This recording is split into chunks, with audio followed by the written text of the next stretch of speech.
functional medicine, learning more about nutrition, nutrients for my own personal reasons.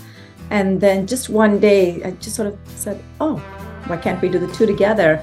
And then I started exploring if there was any information around where you can combine using nutrition, nutrients, functional medicine as a framework for treating addictions. So that's how I came to sort of this functional medicine-based treatment of alcohol use disorder and other addictions.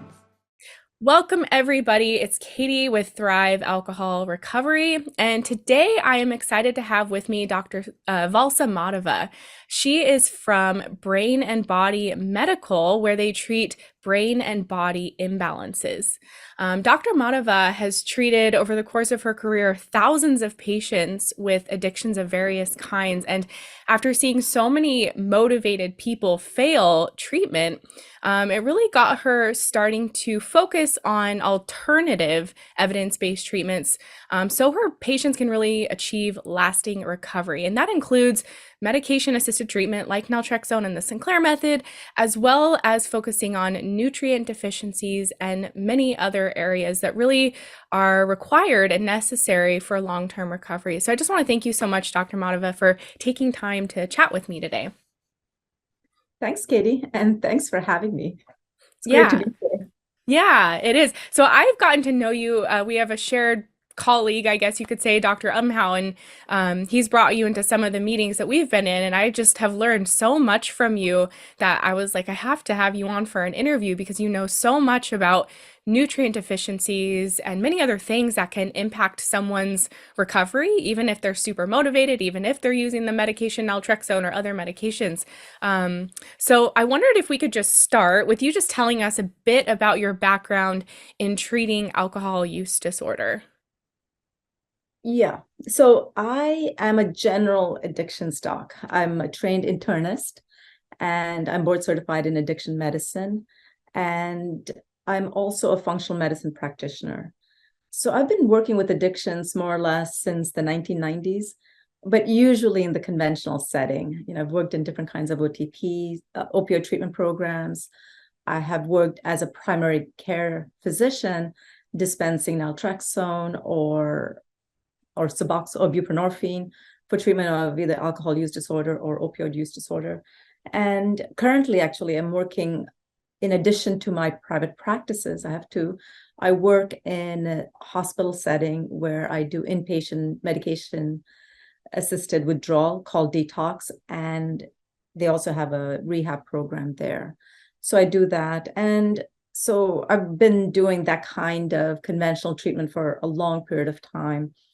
And while I was doing that is when I discovered that many patients who came in for treatment prefer that they're not on medications. Like they walked in, especially in an opioid treatment program where we were treating with methadone or buprenorphine, they would walk in the door, first minute, sit down and say, I don't want to be on medications. I'm just here because this is just temporary and I was asked to come here or I need to be here. So then at about the same time, I was also doing functional medicine, learning more about nutrition, nutrients for my own personal reasons. And then just one day, I just sort of said, oh, why can't we do the two together? And then I started exploring if there was any information around where you can combine using nutrition, nutrients, functional medicine as a framework for treating addictions. So that's how I came to sort of this functional medicine-based treatment of alcohol use disorder and other addictions. That's awesome. And I think that's so important. I've learned so much over the years about the importance of that holistic approach because I know what I learned and I wasn't aware of when I was using the Sinclair method was that when you drink heavily, you become nutrient deficient. And I was wondering, I was like, I'm not drinking nearly as much, but I just don't feel great. Like, what's going on? And that led me to research, a lot of the work you're doing around, oh, okay, I'm not eating well, I'm deficient in certain nutrients or vitamins. So it's really, really important the work that you're doing. I was curious to hear. So I know you were mentioning that you're treating, brain and body, and that's what you do in your practice. So can you share more about that when it comes to treatment of alcohol use disorder? Like, what does that approach look like when you see someone coming in for alcohol use disorder and you want to treat them in the full, whole person type approach? Yeah, I think in medicine in general, we've sort of separated the head from the body. It's like neck up and the rest down, but the brain doesn't work in isolation from the rest of the body, and the body needs signals from the brain to work. So it's actually one whole organism. And it is true, there's something called a blood-brain barrier that prevents some of the nutrients from going into the brain just to protect the brain, because that's how useful the brain is. That's how important it is. But other than that, if you don't have a body that works well, you're not going to have a brain that works well, and vice versa. So it's a whole. I think of it as treating the whole person. So that's where the name Brain Body Medical came into being. And so my practice reflects that. So when a patient comes in, we do testing, which is one of the big things that we do. Is we want to make sure, we want to really evaluate what is out of balance for this individual. So we do different kinds of testing. So that's our framework, is functional medicine, and then the testing, and then nutrients. So the testing would involve things like, I'm sure you've heard of it, like the gut microbiome testing. So when we do stool testing, we look for the microbiome, the microbiota that produces metabolites. So we look at the metabolites, not just the microbiome, but also what do they produce? And then, is the patient digesting and absorbing their nutrients? As you know, with someone who's been using alcohol for any period of time, they may have trouble digesting their food and also absorbing it. So that's very important to look at. And then I look at all as much nutrients as I can. So that would be like things like amino acids if I can. And then I look for fatty acids, and look for mitochondrial function. So oxidants, antioxidants, minerals, so a whole range of nutrients. And then also hormones, especially cortisol, looking at the cortisol pattern throughout the day. I look at mineral testing. So those are different. Probably there are a couple of other tests that I doing the testing. And then what I do when they first come in is map out their neurotransmitter deficiencies. So when someone is using alcohol, there can be many neurotransmitters that can be affected. It's GABA glutamate, or it could be serotonin, definitely dopamine, right, for almost everyone, because that's the reward pathway. So we can map out the neurotransmitter deficiency using a questionnaire that was developed by Julia Ross. It's called the amino acid chart. And then when they come within the first few visits, we map out their neurotransmitter deficiencies, and then we can give them particular amino acids to boost up that particular neurotransmitter. So in our practice, Brain Body Medical, we have them come in, we administer several questionnaires to really get to know them. We do the testing. We start with certain nutrients initially, the amino acids that I just talked about, and also certain nutrients that we know would be deficient in, say, someone who's using alcohol, or someone who's using opioids, or any other kind of medications or substances. And then I spend a lot of time with patients, just really getting to know them and getting them to feel heard. So that's also a big thing. I think a lot of patients who come in don't feel like they've been given a chance to give their whole story. So sometimes appointments can take 2 hours or longer, occasionally, often actually. And so, yeah, so that's my practice. That's awesome. And I've learned a bit about your practice, and I just think it's so unique. Right before we hit record, I was just saying how so often you hear people just feel like they've been rushed with their doctor's appointments. And with you and the program you offer, it's completely different. It's like the patient is front and center, and you're available to them until they get well, however long it takes. So I think that's really incredible. I was curious to hear more. You were talking about the imbalances or deficiencies that can occur in someone with alcohol use disorder. Are there really common ones that, many people who drink excessively have? And what are the results of those if they go untreated? So when we think about nutrition, right, we're thinking about nutrients. And when we think about nutrients, we're thinking about giving the cells the specific nutrients that the cells need to be able to function optimally. So that's our goal, is for the cells at the smallest level to be able to function optimally for that particular organ. Like the brain may need to function differently than the liver, for instance, and they need different kinds of nutrients. So there's certain nutrients that the body needs, right? You don't necessarily need carbs, but you need fatty acids and you need protein or amino acids. You need about, I don't know, about, I think it's 12 different vitamins, 15 different minerals, choline. You need a certain number and kind of nutrient for your body to function well. So if you don't have those, even if one or two are missing, eventually you'll get a symptom and you'll get a disease. So that's why nutrients are important. And so some of the studies done, this was actually in the 1940s by Jorge Mardones. He was in Chile. He's among the first ones who really talked about nutrients and alcohol use disorder. At that time, he was trying to figure out a different way of helping patients who are using alcohol. And, at that time, there was a lot of AA meetings and people were thinking more of the psychological aspects of AUD. So he was saying there must be something more. And so in rodents, he was looking at mice in particular, and then B vitamins.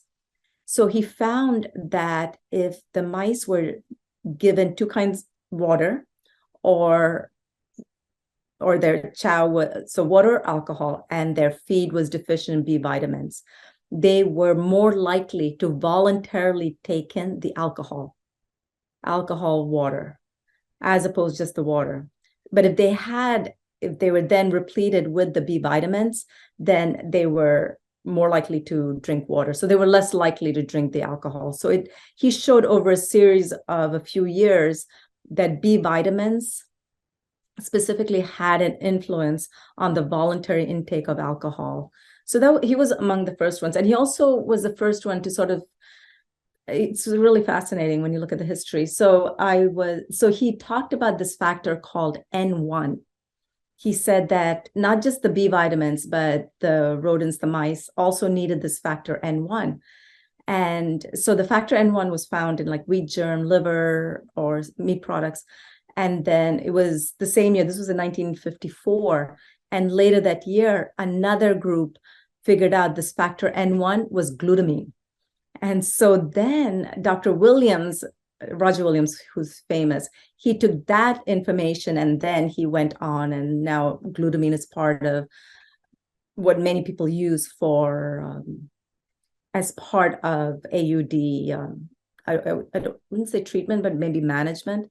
So that's how glutamine came into being. It was just like Dr. Mardones sort of looked at this chemical, this molecule in liver and wheat germ, and then someone else isolated, and then they studied it in humans. And so in general, I would say for patients with AUD, that's a big one, not having B vitamins. And they've shown that over and over again. Then particularly B vitamins, I think almost any nutrient could be depleted, because here you're talking about not absorbing and not digesting and absorbing. I think omega-3s are also maybe problematic, B vitamins, omega-3s. But if I can just get into the molecular level. So what happens with alcohol is, to metabolize ethanol, ethanol goes to acetaldehyde via alcohol dehydrogenase, and then acetaldehyde is metabolized to acetate. So each of those reactions uses something called NAD plus. And so it's reduced in NADH. So you absolutely need NAD to metabolize alcohol. So when the body sees alcohol, it sees it as a toxin. So it says, above all else, I'm going to use the NAD to get rid of this toxin, ethanol. So the NAD is used up. So you need at least two NADs, one for the first part to convert to acetaldehyde, and to the second part, which is to acetate. Am I going too fast? No, it's great. I'm following. This is fascinating. Thank you. And so what happens is NAD is one of the key molecules in the body. It's like one of four key molecules. And if you don't have enough NAD, not having enough of that might get you into problem with low blood sugar. So the way that works is our bodies, you eat, you have sugar, you're able to make energy, because most of the energy comes from, you eat carbs or protein or fats that sort of gets metabolized, and you can make energy. And what happens when you don't have NAD? So after a while, so you eat, you make energy. And in between the eating periods, there's a period where, you may not have sugar in your body. And so what the body does is able to make sugar. It's called gluconeogenesis. So that's how you keep a steady level of sugar. So when you don't have enough NAD, you're not able to make sugar. So that's why many of the people who use alcohol may not have enough sugar in their system. One, because they may not have enough NAD because it's being used up in this reaction that we talked about. And the other is if your liver itself is not functioning well. Liver is one of two organs that can make glucose from proteins or fats. So if the liver itself is not working well because it's damaged from, long-term alcohol use, you're not going to be able to make sugar, and kidney is the other organ. So anyway, so NAD is one of the key molecules that's affected when you use alcohol. And then you asked about nutrients, right? So we talked about the B vitamins. We talked about maybe not absorbing some nutrients like the fats, like the omega-3s. And we talked about, and also all the fat soluble vitamins like A, D, E, and K, they need fat to be absorbed. So either if you're not eating fat or if you're not absorbing it, you may not absorb the B vitamins. Also, many, many studies have shown that people in general are not eating nutritious meals. So a survey done in 2012 showed that about 900 of maybe 2,000 calories that a person eats a day are empty calories, meaning that they just have energy, but they don't have the nutrients. I just mentioned all the nutrients, right? I mentioned all the vitamins and minerals and the protein and the fatty acids that we need. If we eat empty calories, they just have calories. They don't have the nutrients. So basically half of your daily food intake may not have the nutrients that you need. And if you don't have these nutrients, your cells are not going to work. It's just not, there's no way around it. It may work if you're young, it may work because you have a lot of reserve. As you get older, it may not work as well. So a lot of studies have shown that if you're malnourished or undernourished, we don't have to say undernourished, then you're more susceptible to get into problems with addiction. I told you about the mice study, and it's also true of humans. Many, many studies that have been published. And the flip is also true, that if you already have a use disorder or an addiction, you're less likely to recover if you don't have the nutrients, because your body just is struggling, right? And you may not be able to recover. Two other fascinating things. One is we know that if we have less sugar in our brain, hypoglycemia that I just talked about, our prefrontal cortex, the part of the brain that makes decisions, becomes offline. So you're like, I'm good. I'm not going to use alcohol today, or I'm not going to use drugs today. I'm staying away. I have all the right resources. I've done all the right things. But now you're hypoglycemic. You don't have sugar in your brain. That goes offline. Your decision-making capacity is offline. And so that is one. And the same could be said for the nutrients. We know from studies, it's true of sugar and glucose. I think it's true of also many of the nutrients, because all of these pathways are very important for us to function optimally. So it's important that we have all the nutrients. So I think just getting the balance of nutrients is important. And, I mean, wow, that is so fascinating. You painted it in a picture that I hadn't really thought about before. I just always knew, like, yeah, you can be deficient, but understanding like the chain reaction, what's happening in the body when you drink too much, and how then that is impacting your cells and therefore the nutrients you have. So, wow, thank you so much for explaining that. Something I wanted to go back to that you mentioned about that rat study where if they were low in B vitamins, they were more prone to voluntarily drink alcohol versus if they they weren't. So is that true for humans as well? Like I'm just, a lot of people who watch my channel are on Naltrexone and the Sinclair method. So there are people that seem to do really well with it, and perhaps that has to do with genetics as well and how they're responding to the medicine or their motivation. But for others who maybe don't feel like it's working as well, could it be, or maybe they struggle with compliance, could it be that they have that B vitamin deficiency and so it's harder for them to have the foresight to take the pill, or they're more tempted to drink the alcohol? What would you say there? Yes. So there was a study done in 1991 by Dr. Beasley in New York City, actually. So this is a very rough, I might get the details wrong. So what he had done was he did a study, a longitudinal study over the course of 1 year. So patients were admitted. These are patients who had insurance, patients who had a family.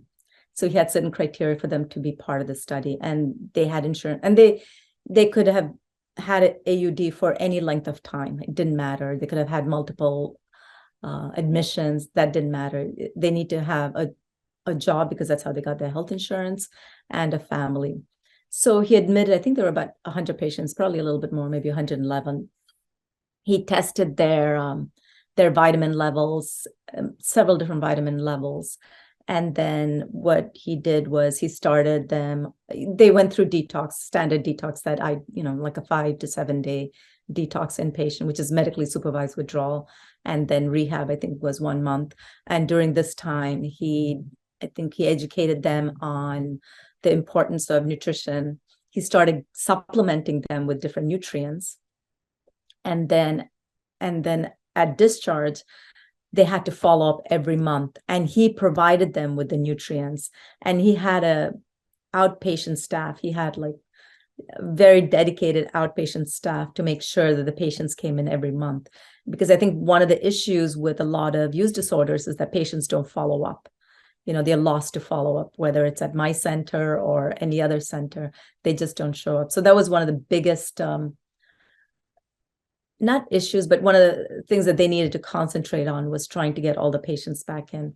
So what he found was that with this kind of care, nutrition, supplementation, having them come back every month, about 70 to 80% were abstinent at the end, not reduced, but almost abstinent at the end. Maybe it's 60%, but a very, very high number were abstinent at the end of 1 year.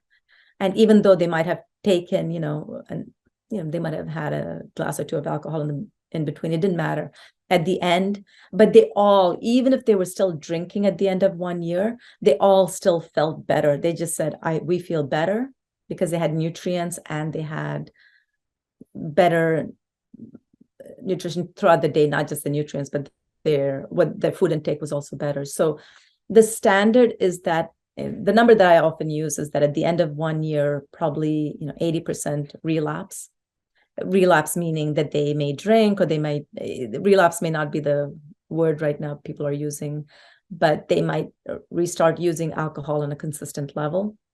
Whereas in this study, they showed with this kind of effort, in terms of having the patients come in every month and giving them the nutrients and good food intake, the people were actually abstinent, a large proportion, like 60-70%, and they all felt healthy. So yes, I think nutrients are important, and this study showed it. And I think there are a lot of other studies that show, I think Dr. Bloom has had several studies where just giving like amino acids that we talked about, combining with nutrients, just giving that over some period of time also helps the patients do well. So nutrients, I think, are, I come from that world, so I might be biased, and I also do testing. So, but I think it's very, very important to get patients better. Yeah, and it's such a vicious cycle with alcohol use disorder where we drink a lot and then oftentimes we turn to greasy food or junk food or carbs. I know that was my choice, or all three, when we're hungover or recovering. So it's depleting our body of nutrients, and then the food we're eating isn't helping that, and it just could become this perfect storm, it sounds like.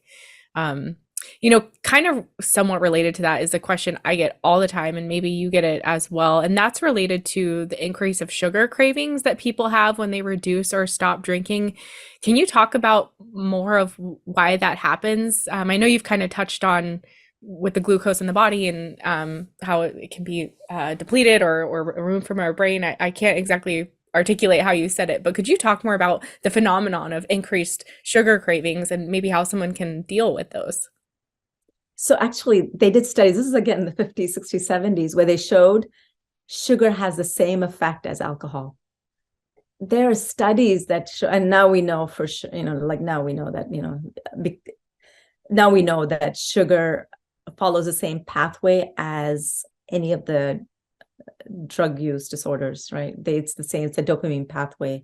And so that's one of the mechanisms, is that it increases the dopamine. It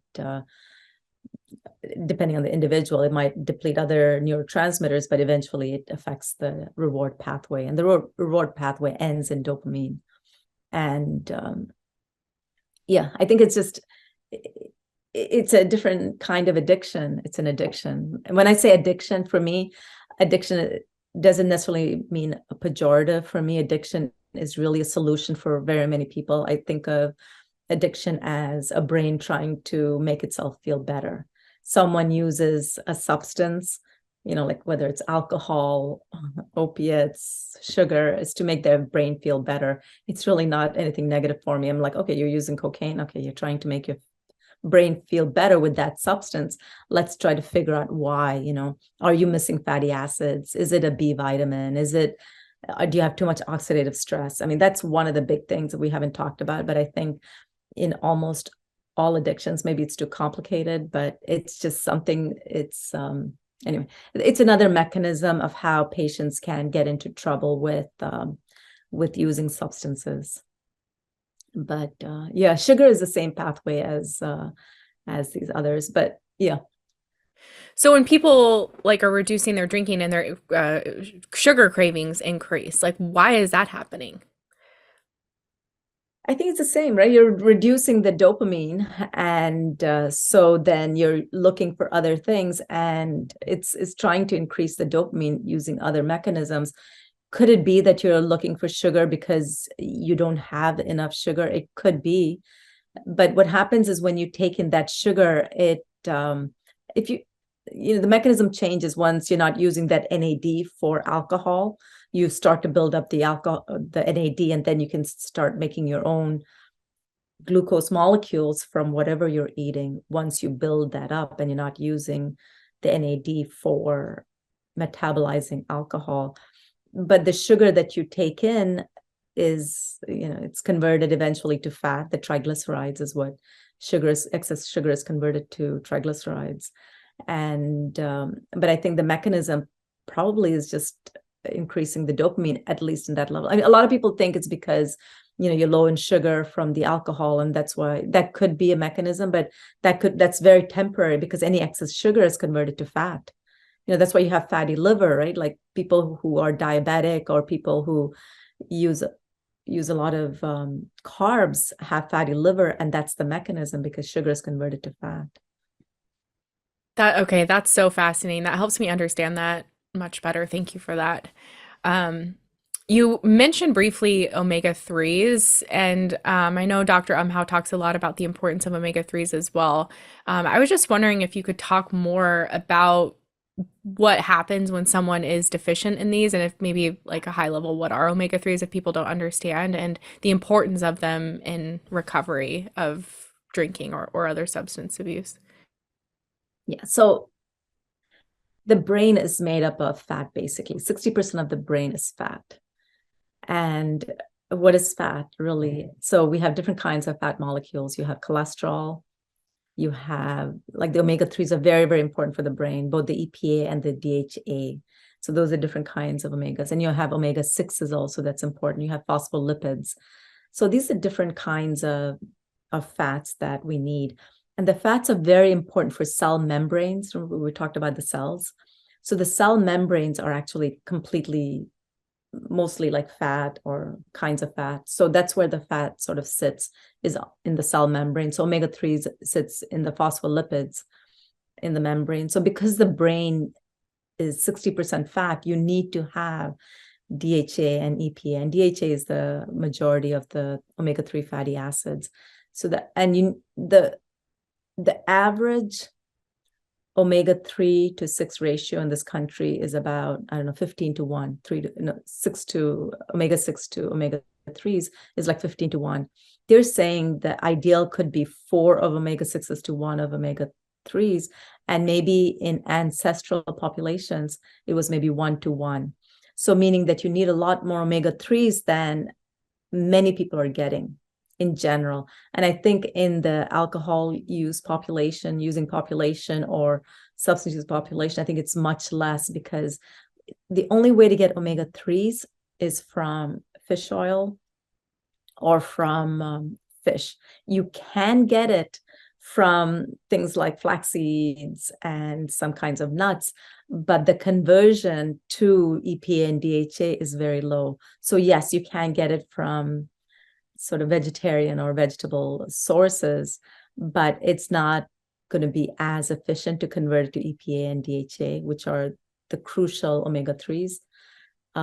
So yeah, I think it's hard to get it from a standard American diet, because that's evolved over the last 50 years. And so you really need to get it through supplementation or eating things, the smash foods, which are sardines, mackerel, anchovies, salmon, and herring. Those are the foods that have a lot of omega 3s.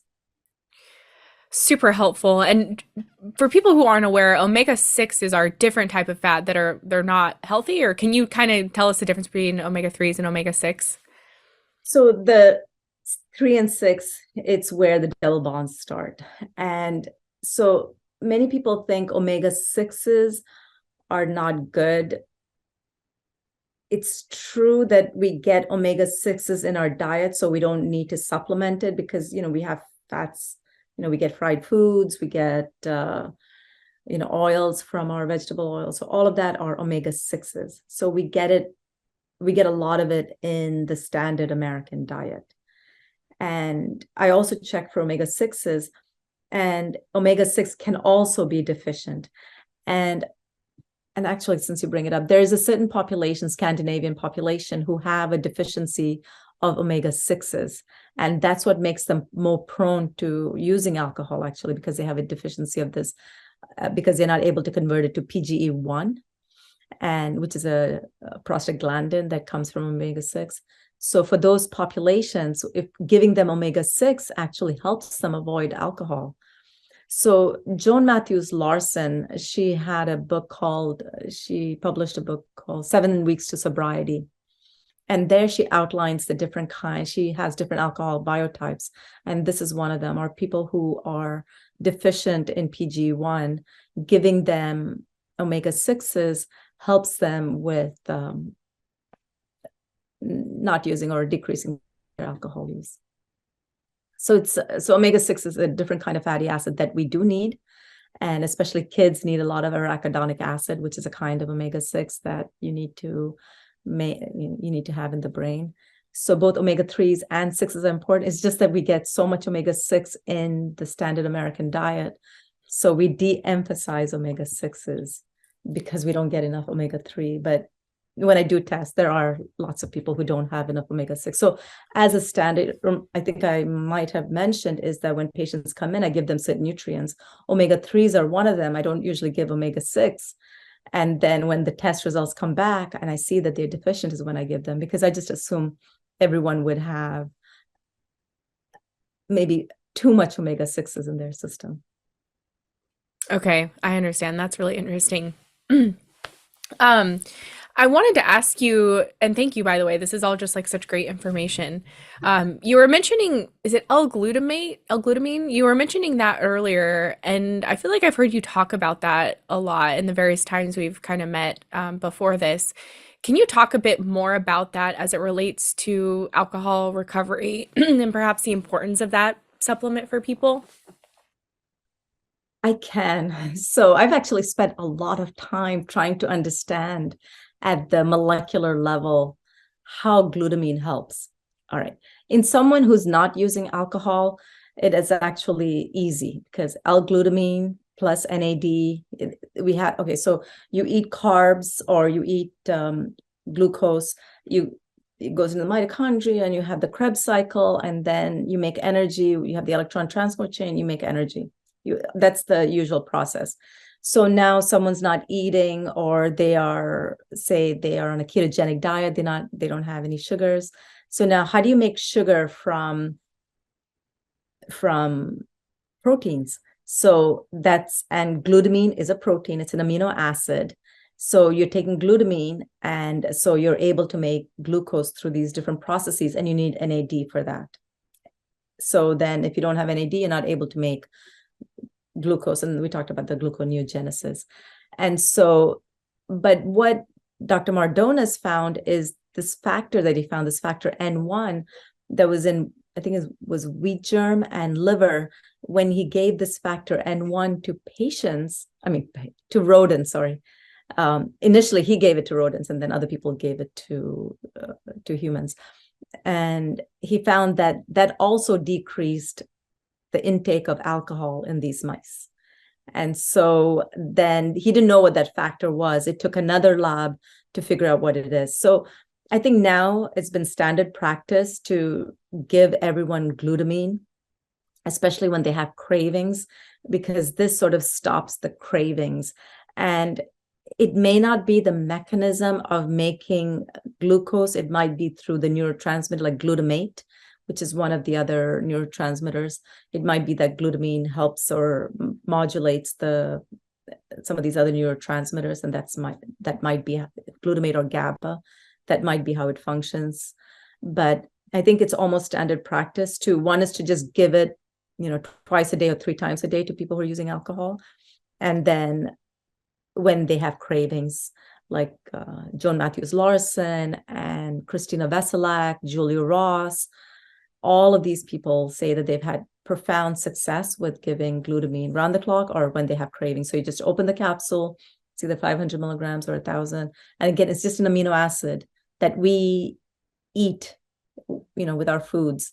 So the only people who need to be a little bit aware of not using it are the people with cancer, because it has a whole other mechanism of action.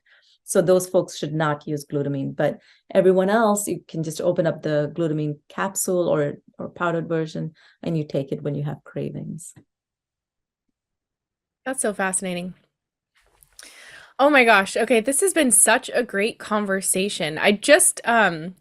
Before we wrap up, I wanted to see, is there anything else you wanted to say or share, especially speaking to people who are maybe struggling with alcohol use disorder, about the importance of nutrients and supplements and really thinking about recovery from alcohol as a holistic approach as opposed to just, let me take this pill and, let it fix my drinking? I think something that everyone can do is focus on when they eat and what they eat.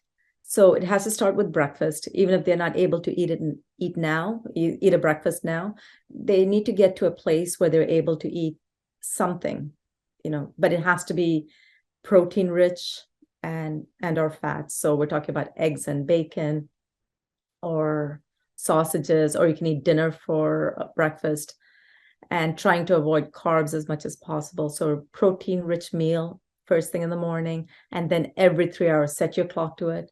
Protein, fat rich meal 3 or 4 times a day. That would be very, very important. And then adding glutamine. And I think, again, if you have cancer, you should probably work with someone to make sure that you're using the right kinds of nutrients. So that's why I test everyone. I don't give the same nutrients to everyone. No one gets the same nutrients. I may or may not use glutamine, but just sort of the framework of what to do is good nutrition. That is key. every 3 to 4 hours, and then using nuts or cheese or low carb snacks, I think that will help many issues around alcohol, decreasing alcohol, as they're trying to use naltrexone. Naltrexone works. I've had many patients on it. They come in, they're on it. I'm like, that's great. It works for you. Let's also do this, because that's why they come to me, right? They come to me because they want additional support. And so I give them additional support with nutrients, and I do the testing, because that's part of what I do. Is I do testing for everyone, and then I give them specific nutrients that I think are going to be helpful depending on what their goals are. That's great. Yeah, because being in the space of naltrexone and the Sinclair method for over 5 years, I see some people that respond super quickly and just do really well, though that, it's not, it's a small minority of people, I think, that just get it really quickly, and others, need more support, or it takes longer. And I think the nutrition and supplementation component can be super helpful for people to, approach it with that mindset. Um, Thank you so much for your time today. I've learned so much from you. Can you tell us then where people can find more information about you and your practice? Sure. So my practice is called brainbodymedical.com, and you can send an email to us through that website. There's some information there, but if you'd like more information, just send us an email. And you can also call. I have an assistant who would talk to you and give you more information about our practice. Awesome. Thank you so much, Dr. Madhava. Thank you. Really awesome to have you here, and talk to you again soon. All right. Thanks, Katie. Bye.